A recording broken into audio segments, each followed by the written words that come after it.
Hello, welcome to Healing from an Affair for yourself or your clients. You're in the right spot. I'm Linda Kroll, and for 35 years, I've been an internal family systems therapist, mediator, attorney, Chopra Certified Teacher of Meditation, Yoga, Ayurveda, and I've worked with hundreds, if not thousands, of individuals and couples, many of whom have suffered through and after an affair. So what I want to do in the next 20 minutes is give you the benefit of my 35 years of experience and to make sure I can offer you some tips, whether you are here because you're suffering from an affair or you're a professional who works with individuals or couples who have to deal with this issue. So if you can let me know you hear me in the comments, that would be great. And I'm going to show you some slides and then stay on as long as needed to answer your questions. So let's start with the slides. First of all, let's take a breath. I know you have a lot of places to be, a lot of things to do, but I really want to make it possible for you to get some tips that you can use right now. And what we're going to do is look at what happens when there's been an affair. And I've always believed that families need not be broken, but can be peacefully and respectfully restructured. So how can you restructure your family if you've had an affair? And how can you help your clients do that? Because after an affair, there's always the question, should I stay or should I go? People think they've had an affair, there's been an affair, it ends the relationship, and there's nowhere but out. And with some help, with some counseling, with some therapy, with some processing, with some grace, you can heal. And your heart can be stronger in the broken places. So what you need to do is recognize that many people leave a relationship when they could stay if they just did the work to heal. And unfortunately, others stay when they should leave. So you need to know the warning signs of when you want to try to create a new and better relationship or when it's time to move on. And we're going to talk about how you look at all of that today. Because when there's been an affair, there's heartbreak, there's betrayal, there's wounds that you'll think will never heal. And then there's the viewpoint of each person. The person that had the affair feels guilty, might miss the person they're having an affair with, may feel they need to leave. The person who's felt betrayed doesn't know if they'll ever trust again. And you can stew in that predicament for a very long time. That's why you need to reach out for help. And if you're working with couples, working with an individual, imploring them to talk about all their feelings, not just their anger or their judgment or their betrayal, but especially their pain, their hurt, their fear. That's what we're going to talk about, is how do we help them do that? Because what I've found is many people feel, like I said, their rug has been pulled out of their lives and life as they know it is over. And they think they're sinking. But they can rise from the ashes like a phoenix and truly create something new. Either create a new relationship, create a separation, create a divorce, or find a way where they can begin to be authentic in ways that they were never authentic before. So you can flower even when you think you're sinking. And here's what we're going to cover today. We're going to cover how to get to self and what self means and speak for your parts, the parts that are angry, judgmental, hurt, scared, terrified. How you can recover from betrayal, because you can cover from betrayal. It doesn't have to be the end of the situation. And how to create an opportunity for healing, even when separation or divorce is an option. And I'm going to show you how to get support for yourself and your clients at the end. So let's allow people the ability to hope, even after there's an affair. Because when there's a crisis in the marriage, an affair is one of the major ones, people think they have to make a decision right away. That as soon as they decide what they're going to do, they're going to feel better. So they have to decide, are they going to leave? Are they going to start over? Are they going to start dating? Or are they going to divide finances? And they do it with the same kind of pressure, as if jumping off the ledge would give them the answers and they'll feel better. But it's the other way around. We have to help them feel better and then make their decisions. And that's what we do when we start working with them. Because When there's been an affair of any kind, we want to make sure that people can learn how to compassionately communicate. And what that means is they learn how to come from their best self, to let go of all the limiting beliefs and judgments they took on, unburden pain from the past, and relate from their heart. So there's a client of mine whose partner betrayed him, and he decided long ago that if his partner, when he was a teenager, he decided long ago that in his relationship projection, if his partner ever cheated on him, it would be the end. But now it's many years later, happy children, happy grandchildren, and to dogmatically stick with that belief is going to limit his ability to heal. So making room for all possibilities really does set you free. And when you unburden the pain from the past, and the pain could be the acute pain of an affair, unfortunately, that's what happens. When there's an affair, that becomes the issue. It doesn't talk about the years of miscommunication, disappointments, neglect, passive aggressiveness.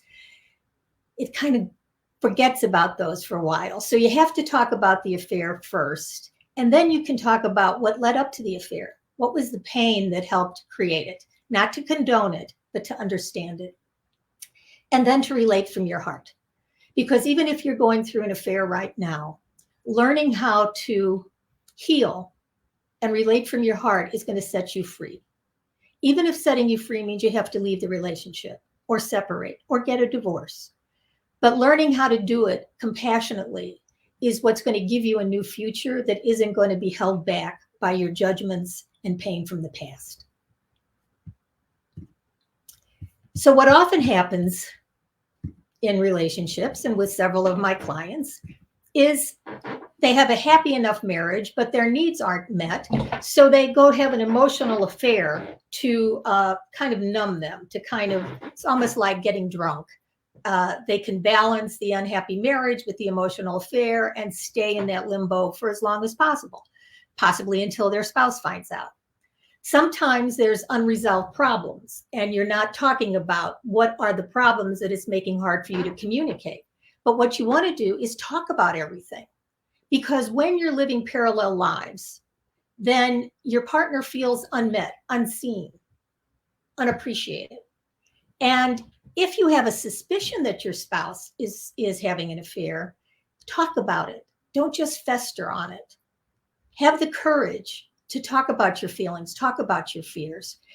And then sometimes you may get requests to stop or promises or hiding and lies, and that may exacerbate your pain. And sometimes an affair can end, but the partner who was betrayed has no willingness to or ability to forgive. I'm going to say willingness because I think people do have the ability to forgive if they give themselves permission to do so.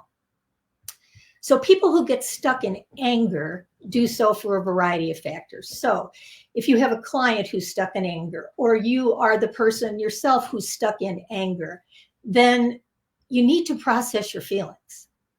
When you get stuck in anger, it may feel more powerful than sorrow or fear or sadness or hurt, but it's not, because it shuts you off from any possibility.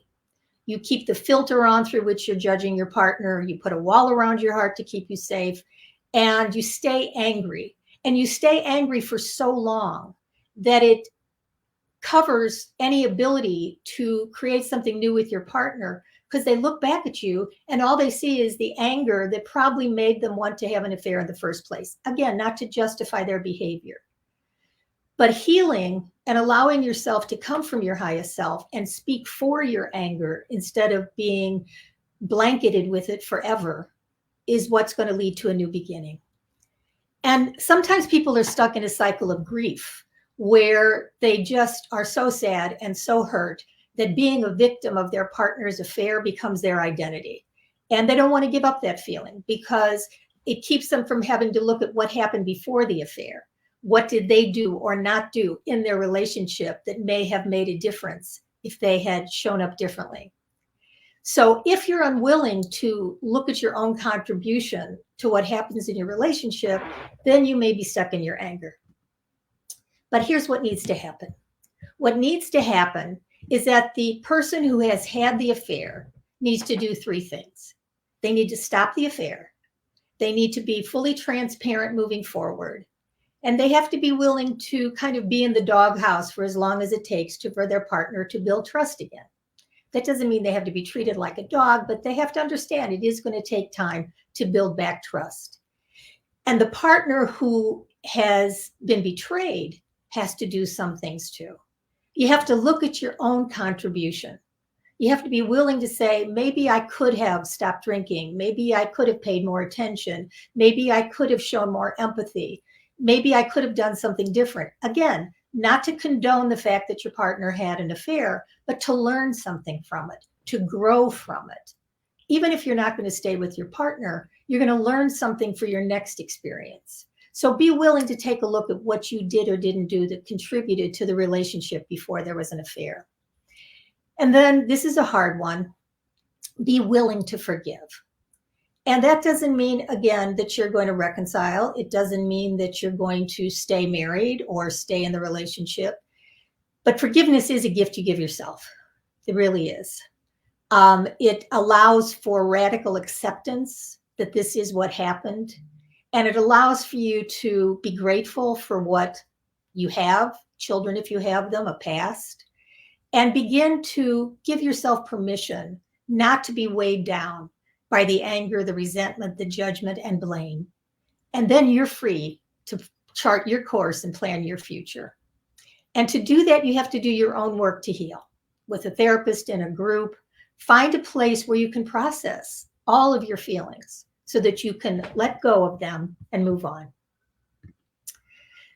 So let's take a breath and just remind ourselves that even when we're feeling like the relationship is over, we can't communicate, there is an inner child yearning to have a better relationship with your partner. And you don't have to give up on that possibility. You can allow yourself to process your feelings and acknowledge your own behavior, do some deep healing, and be willing to forgive. And if you do that, something good will come out of this. It doesn't have to all be pain and sadness.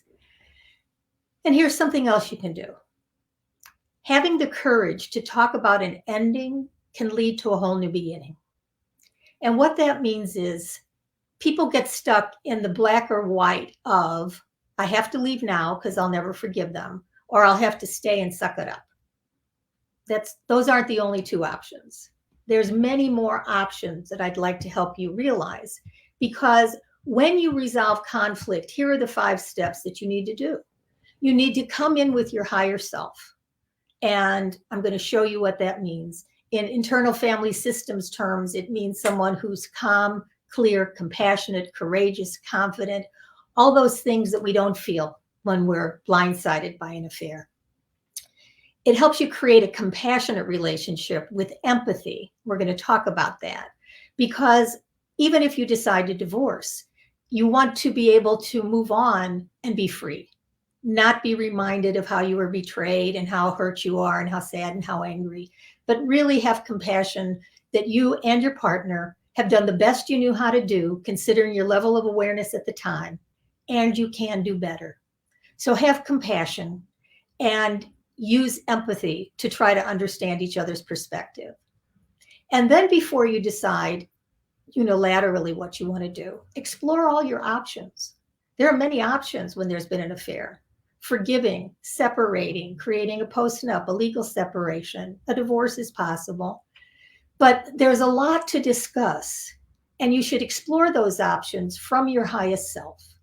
Because once you understand your rights and your finances, and you know what would a separation or divorce looks like, then you can decide one or two things. You could decide, not a big deal, I'd rather be divorced. Or you could take a look at all the facts and say, this isn't worth it. We can't afford to. It's going to be too disruptive to everyone.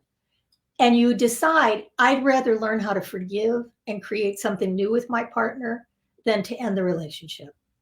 But whatever you're going to decide, you're going to create a new and better relationship, whatever form it takes in the future. And that's why I wrote the book, Compassionate Mediation. how to add passion to your marriage or compassion to your divorce. Dick Schwartz, my mentor at Internal Family Systems, has said that this is relationship healing at its best.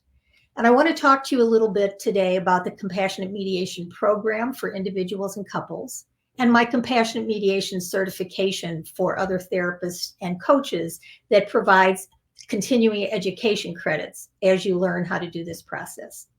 I also wrote the Kindle book, Compassionate Divorce, Changing the Face of Divorce One Heart at a Time. And that's what I hope to do today.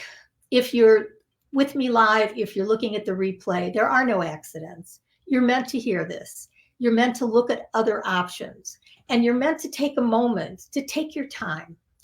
I've blended all of my degrees, my legal degree, my mediation certification, my therapy background, and my spiritual teachings from the Chopra Center. And I put it all together in the Compassionate Mediation Program.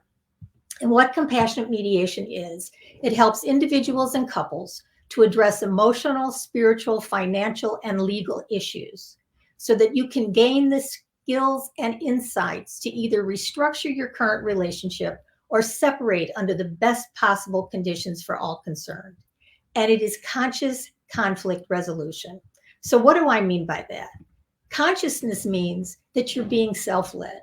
You're coming from that spiritual core. As Rumi says, you're not just the drop in the ocean, you're the ocean in the drop. So rather than coming from your parts that are reactive and angry and judgmental and blaming and enraged and unforgiving, take a deep breath. You learn how to speak for those parts from your higher self. You can reach a higher level of consciousness where you look at the behavior of yourself and your partner, and you truly understand, as I said, you've done the best you knew how to do, considering your level of awareness at the time. And this becomes a wake-up call to be more aware, to be more conscious, to be more present in your life moving forward. And conflict can be about affairs. It could be about money. There's sometimes financial infidelity where people have gambled or spent money on drugs or alcohol. Sex can be a problem, parenting issues, responsibilities. There's many things you can have conflict about, but learning how to compassionately communicate is going to help you resolve them all.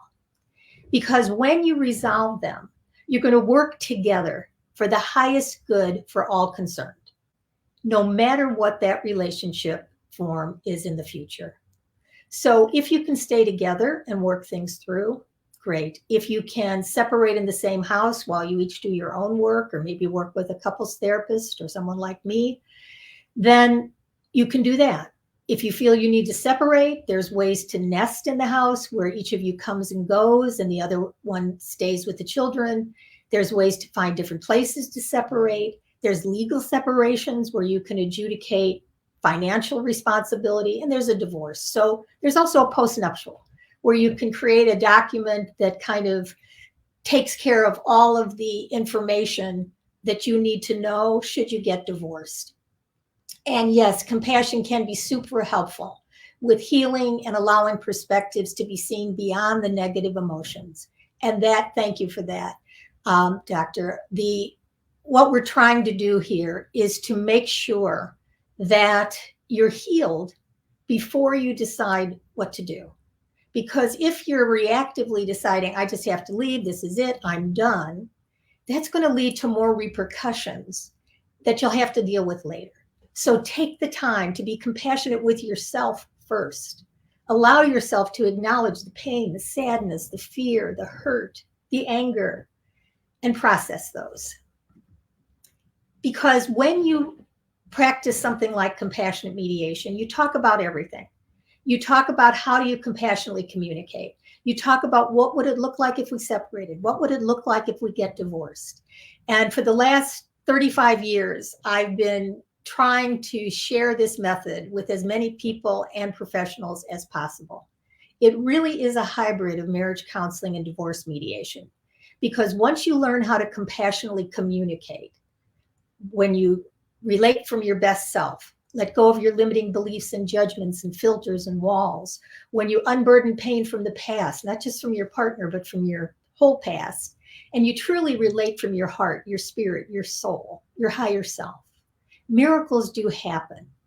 So going into a program, working with someone who knows compassionate mediation, learning it for yourself is a skill set that will set you free when conflict arises. Because when you're in self, in IFS terms, you make calm and clear decisions, not reactive ones. You are compassionate, as I said, for yourself first, and eventually for your partner. Even if you choose to leave, you can have compassion. You can know that you're going to be confident in asking for what you want and need because you're going to explore all your options to find out what are your possible outcomes. You're going to stay connected, meaning you're not going to avoid or procrastinate counseling or thinking about divorce. You're going to face it and look at your options without the expectancy that you're going to need to make a decision. Just get informed. And then when you're in self, you can co-create compromises with your partner and be curious about options and resolutions and open to a new future, no matter what that future is going to be. So I have this chart that I offer my clients when they come to my office, and it's my self and parts chart. And just very briefly, my 2-minute blurb is that we all have a healthy self. And when we're in self, we're calm, clear, and compassionate. You know those moments? They're not, we're not in self very often. We're in parts. And I'm going to call those parts exiles, managers, and extreme parts. And those parts are the parts that we show our partner. So we exile our hurt, sadness, fear. Some of us exile our anger. But this is the ultimate, what about me? Who's going to love and care for me the way I need? Excuse me. And we've exiled those parts since we were children. And we go into our lives and we manage. We manage by being nice and pleasing and caretaking. We can be controlling. We can be judgmental. There's a lot of ways to manage, but we often put on what I call a pseudo self, where you are looking like you're, quote, in self, but you're really feeling those exiles, that hurt, sad, scared parts underneath. And what happens when you can't control the exiles and those managers get exhausted, we act out in extreme ways, meaning we can get addicted to things. We can go have an affair as a way to numb, get depressed, drink, drugs, eat, gamble, have a panic attack, or even decide, get me out of here, I want a divorce. But these are ways to numb. These are ways to react. So when you are in self, and I do a meditation every time with my clients to get them to self that I'm going to share with you, you communicate about everything. What would it take to create a new relationship? What would it look like if you left? Because you can go from the heartache of an affair to hope for the future, to healing, no matter what form the healing takes, a new relationship, a separation, or divorce. And it can lead to happiness because you're going to learn how to focus on your new life, meaning you're going to balance the grieving and the healing. You have to do both. You have to make room for both. And especially if you have children, you don't want them to suffer by being in the middle of the shrapnel of your animosity. You want them to be able to talk to you, to feel safe. And to do that, you need to be a safe container. And what's helpful is, again, be willing to forgive yourself and your partner. So let me ask you a question, especially if you're someone having an affair or have had an affair or your partner had an affair. Here's the question. If I could wave a magic wand right now and you could totally and completely forgive yourself and your partner, even if you don't stay together, forgive yourself and your partner, would you do it? Take a moment. There may be parts of you that want to, there may be parts of you that don't know how to, but the willingness to think about forgiveness will give you the clarity to make your own decisions moving forward. You'll have a lot of decisions to make. If you're the person that was betrayed, it's going to take a long time for trust to be regained. You're going to have times when you think, maybe I should just pack it in and leave. I don't know if I can ever trust again. Maybe I should start dating. Maybe I should put my wall up so that when they think they're going to have a chance with me, they're not, because I'm too mad and I don't want to give them another chance. Deep breath. It's all fair. You can make that decision. However, what if you look back in 6 months or a year and say, what if I had been able to forgive? What if I had been able to start again? how might the trajectory of my life and my family's life been different? So take the time you need, please, to heal, to forgive yourself, possibly forgive your partner, and then decide what you want to do. Because you can forgive and you can set boundaries, meaning you learn to ask for what you want and need. You stop being codependent if that's how you were before. You set a trajectory for your future that allows for incremental closeness as trust builds. You can do a lot of things to set boundaries. And I also want to invite you to practice the miracle of empathy. And I'm going to offer you how to get the miracle of empathy before this is over. And if you have to leave soon, go to lindakroll.com/empathy and you'll get the miracle of empathy. And here's what's in it. When you share the miracle of empathy, you learn to use I messages about your hurt, fear, and sadness. You don't use you messages that make you the victim and your partner a perpetrator, meaning you don't say, I feel that you are a jerk, or I feel that you are mean, or I feel that you are a liar. You may feel all that, but if you think you're married to someone who's mean, unfaithful, and a liar, that makes you hurt, sad, and scared. So talk about your fear, your sadness, and your hurt. And then the other party has to learn how to hear you, understand, and empathize. And then you negotiate behavior changes that meet both your needs. So in the handout, it looks something like this, and I'll send it to you. One of you would request a conversation and talk about, I have something to discuss with you now. Is now a good time? And your partner hopefully would say yes. And you would say, when you had an affair, I felt sad, hurt, and scared. In a perfect world, your partner would listen and hear. I said, I hear that when I had the affair, you felt hurt, sad, and scared. I'm saying exiles because those are the parts we don't talk about very much, the hurt, the sadness, and the fear. And then your partner would say, I understand that that's how you feel. And just hearing them finally understand is a gift. And then the apology, the true apology. I am sorry. I don't want you to feel that way. I want to learn a new way for us to communicate, and I am sorry. And then A is grateful and says, so in the future, I would like, and then what would you like? For them to cut off all contact, for them to take their time to build trust, ask for what you need and see what your partner is willing to give you. And that's how you learn how to be empathetic, to make whatever decisions you're going to make moving forward.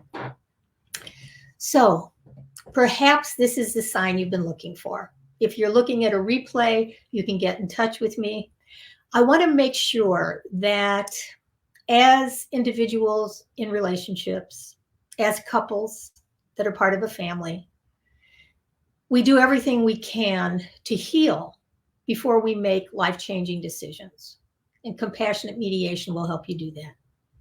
If you're a therapist, coach, mediator, attorney, clergy who works with individuals or couples, then I want to offer you to work with me to learn my process. Because when we know compassionate mediation, we're not afraid when someone is thinking about leaving, because we know we have the skills to give them all the information they need, because that's what I give you. So again, 3 steps to help you in an affair situation. Number 1, get to your best self and speak for your parts instead of from your parts. Meaning you're not enraged and yelling, but you are willing to talk about the part of you that feels so angry because your boundaries were violated and your trust was destroyed. It's a different energy when you're speaking from self for your parts. The next thing to do is don't get stuck in anger. And I'll also say don't get stuck in victimhood. Don't get stuck at all. Work it through, talk about your feelings, process them all, and be willing to do the work for your own healing, for your sake, for your children's sake. And you are a gift. And I often feel that a lot of the wounds that we suffer are our ego's wounds. We have expectations, we have judgments, we have dreams growing up, and then life hits us and our egos are wounded. And I often feel that we can put a spiritual graft onto the wound, graft. So here's what I mean. try to find some gratitude, even amidst the chaos and the pain. Gratitude for the life you've had, for the children you share, for whatever you can find to be grateful for. And then the RA of graft is radical acceptance. That's not conditional acceptance.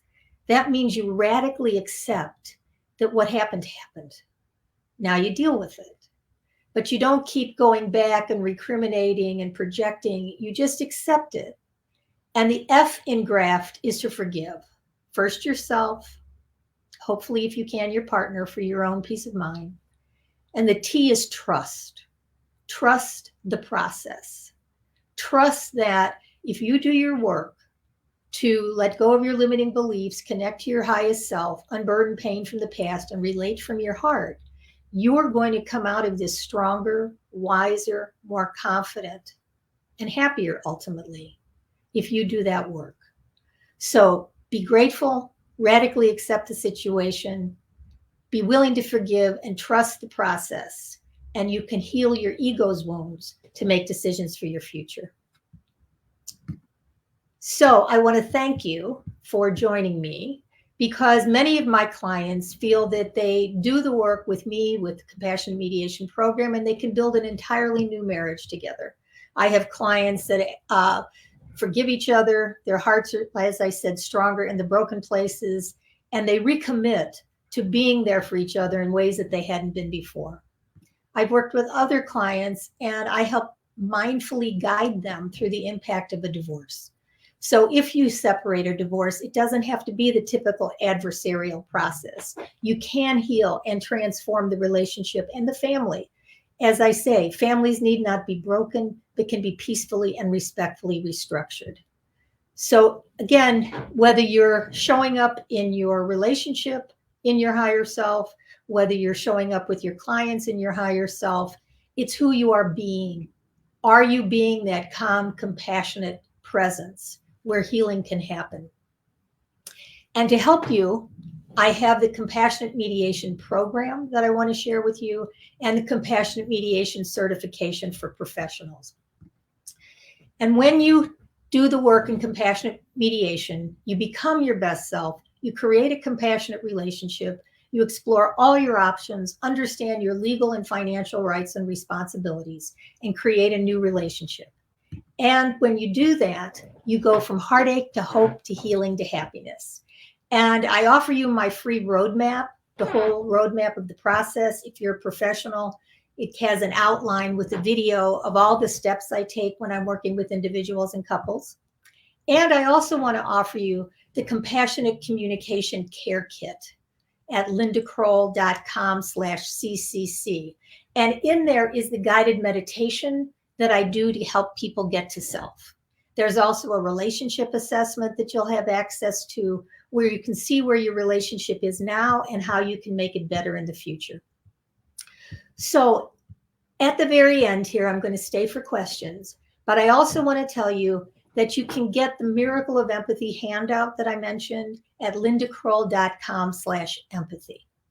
And that shows you how to use the handout for yourself or your clients, and how to heal and transform your relationships by being willing to look at what you can be doing differently.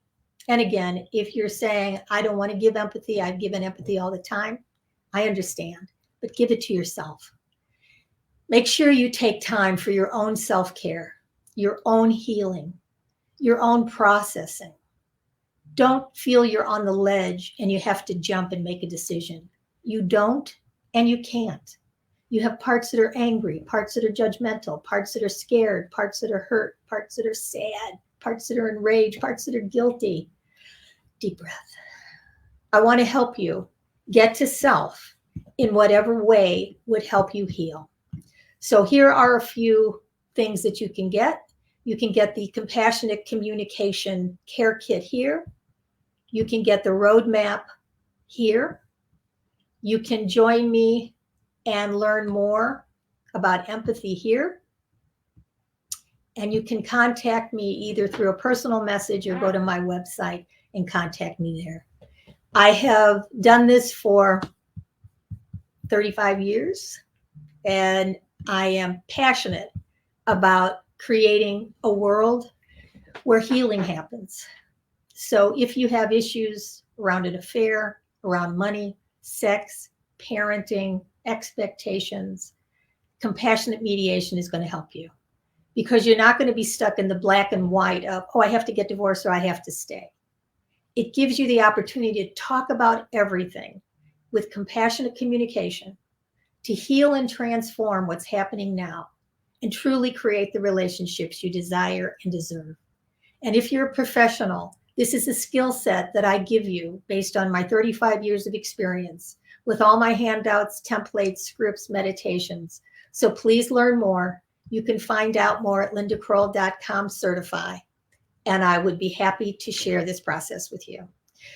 So once again, for those of you suffering, my heart goes out to you. This wasn't supposed to happen to you, and I know the kind of pain you're in. I'm here to help. Please reach out to me. Let me offer you all I can. And for those of you who are professionals, please connect with me, because if you're here, if you're watching, there are no accidents, and I'd love to offer you all that I have. So thanks again for joining me, and I look forward to staying connected. I'm going to check the comments to see if there's any questions. And for now, I'll say goodbye. But if you have any questions, please reach out, put them in the chat, and I promise I'll get back to you. Have a wonderful day. Bless you, all your parts. Bless your higher self. And I look forward to staying connected. Bye for now.